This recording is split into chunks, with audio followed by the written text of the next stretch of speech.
enjoy a presentation from Jerry Kurent called Multinational Public Policy in ALS MND. My name is Jerry Kurent. Thank you very much for your interest in advocacy, disparities, and public policy in ALS MND. I'd like to first acknowledge the invaluable collaboration of Dr. David Oliver, notable for his hospice and palliative care work with motor neuron disease patients in the UK, and Dr. Robert Blank, who has done extensive work in healthcare policy over the years.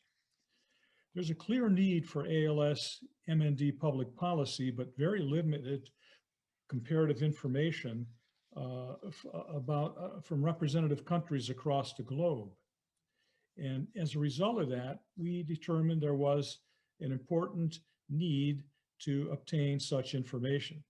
We expected significant differences among WHO designated high, low, and middle income countries, and then proceeded to enlist the collaboration of 21 countries, along with 50 authors, more than 50 experts in ALS MND, with a focus on public awareness, patient care, research, access to assistive technologies, genetic testing, palliative care, and end-of-life care, along with a number of other issues. We were also interested in the legal status of advanced directives, palliative sedation, medical aid in dying. This slide indicates the array of 21 countries, starting alphabetically with Australia, Belgium, Brazil, ending with Tunisia, UK, and the US, with some key features including GDP, growth rate, and population for each of the 21 countries. This flat map of the world, going from left to right, indicates the representation of the countries who participated in this study, starting with North and South America, Africa, Europe, Eastern Europe, Asia, and Australia. We're very pleased that we could get such an array of experts in these countries, which really did span the range of economic backgrounds for sure. Now, there were selected areas of ALS MND policy we wanted to focus on. This is an incomplete list. We had about 20, but just to mention a few, we are interested, number one, where did patients get their care? Who supported their care? What was the extent of public and private funding for patient care and research when it existed? What were the private ALS motor neuron disease organizations in the individual countries? Were there governmental action committees? Were there any reports focused on ALS MND? What about patient care itself? Was there access to assistive technologies, such as electronic communication devices? What was the status and access to multidisciplinary clinics? There were many countries who didn't have the clinics at all.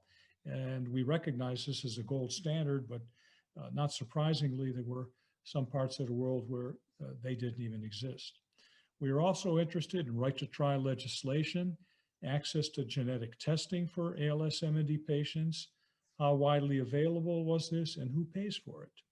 What is the legal status of advanced directives, palliative sedation, and medical aid in dying, as well as issues related to where do patients receive their care, and eventually where do patients with terminal disease die?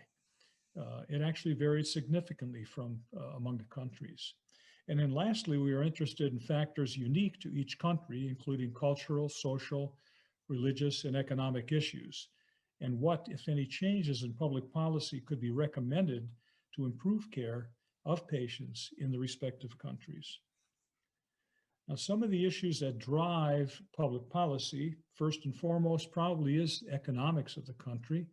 Also, the extent of public awareness of ALS MND is pretty important. It's hard to develop policy around an illness if there seems to be very little driving it from a patient and a population perspective.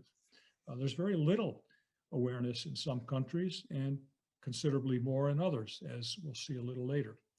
The cultural and spiritual belief systems actually play fairly heavily into development of public policy, as do ethical considerations, which I'll show a little later.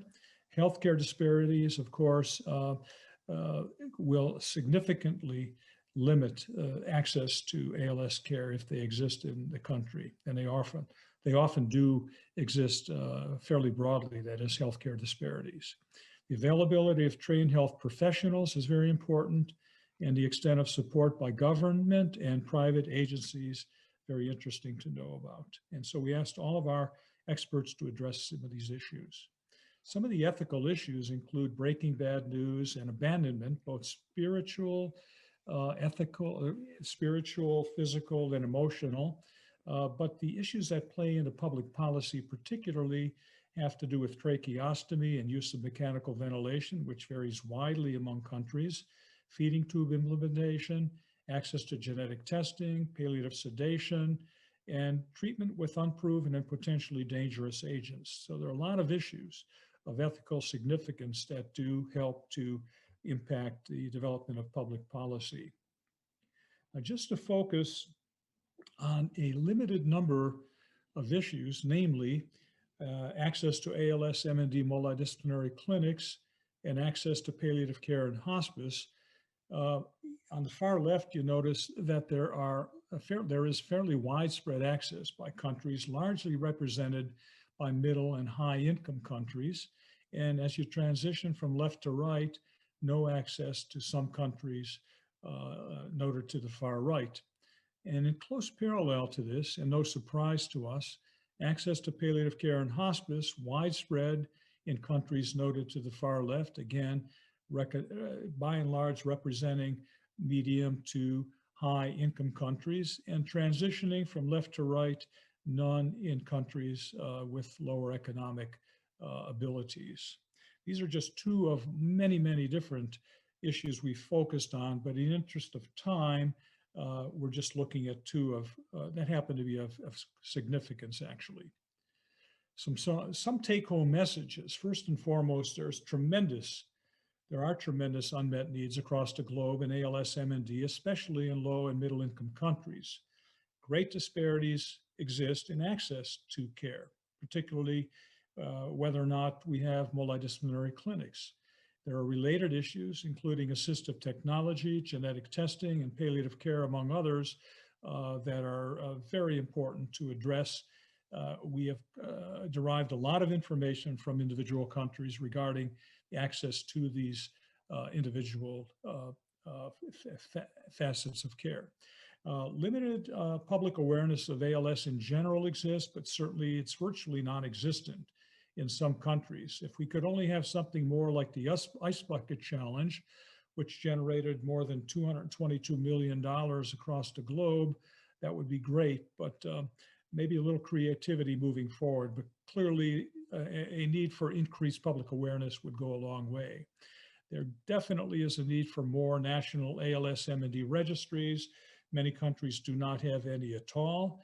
They are valuable not just for monitoring number of patients and so on, but can be very significant research tools to identify possible environmental risk factors.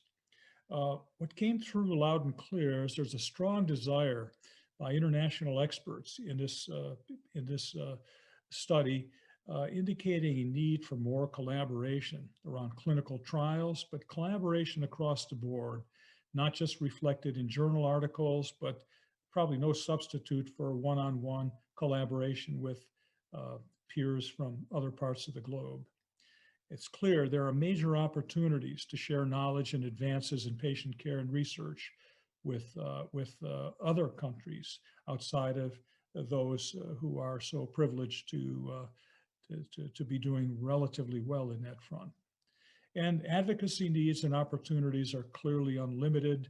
I think the major challenge, how do you pick the greatest needs? They will clearly vary from country to country. And how do you tackle and advocate on behalf of those individual needs? So that's probably the next big challenge.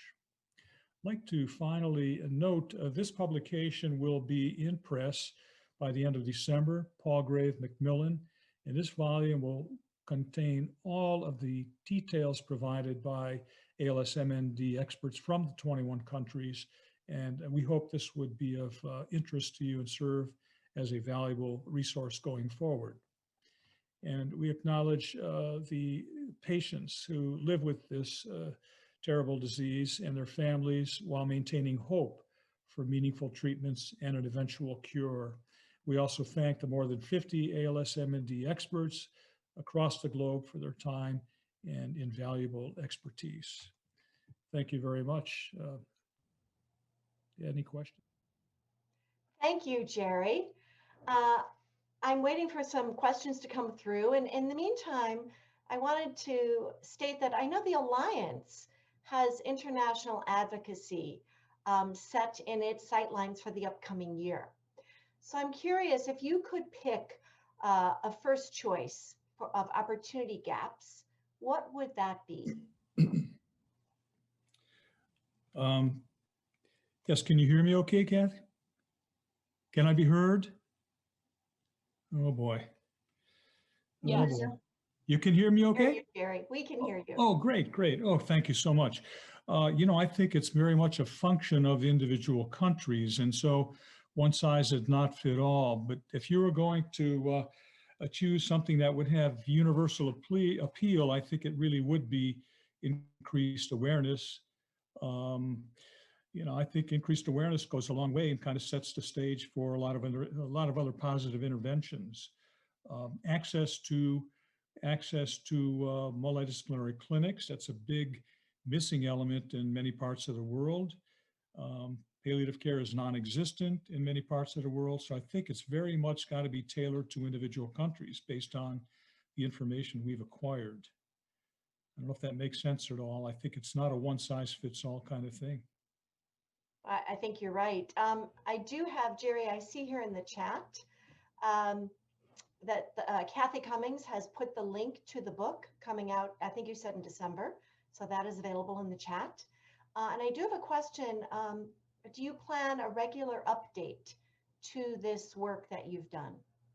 Yeah, the publisher has given us that opportunity to have some periodic updates, maybe on an annual basis or a little, maybe every other year.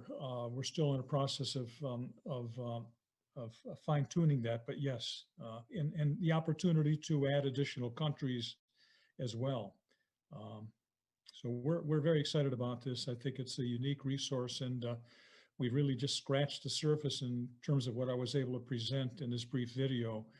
There's a wealth of information, and I think it's just a matter of mining it and making it available to people who might find it of value in developing their own approach. One thing I would say, it goes without saying, I think it's invaluable to have a champion advocate.